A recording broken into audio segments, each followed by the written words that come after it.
મારી હારે આજે તું પેચ લગાવતો નહીં, નકર તારું આઈડે ઉપડી જાહે. તારી હારે પેટ લગાવવા હે, તારી પતંગ કાપીએ, આખા ગામની પતંગ કાપીએ આ ચાઇના દોરીથી. ચાઇના દોરી? એટલે ચાઇના દોરી નો વપરાય. ચાઇના દોરીથી આપણને બહુ નુકસાન થાય અને ચાઇના દોરી વાપરવી મોટો ગુનો છે. તારી સલાહ તારી પાસે રાખ. તહેવાર આવે ત્યારે જ તમને સલાહ દેવાનું હું છે. દિવાળી આવે તો કે ફટાકડા નહીં ફોડવાના, ધૂળેટી આવે તો કે કલર નહીં ઉડાડવાનો, સંક્રાંત આવે તો કે પતંગ નહીં ચગાવવાની. પણ તને પતંગ ચગાવવાનું કોણ ના પાડે છે? તું આખો દી પતંગ ચગાવ, પણ આ ચાઇના દોરીથી નહીં, એમ તને કહું છું. આ ચાઇના દોરી મારી પાસે તને ખબર હે, મને ખબર હે, બાકી બીજા કોઈને ક્યાં ખબર હે? તું તારું કામ કર ને. કાંઈ વાંધો નહીં, ટાણું આવશે ને ત્યારે હું તને જવાબ દઈશ.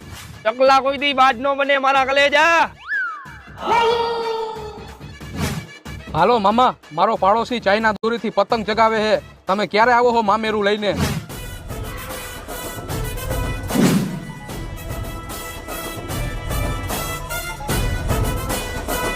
કાપે આજ તો આખા ગામની પતંગ કાપી નાખું.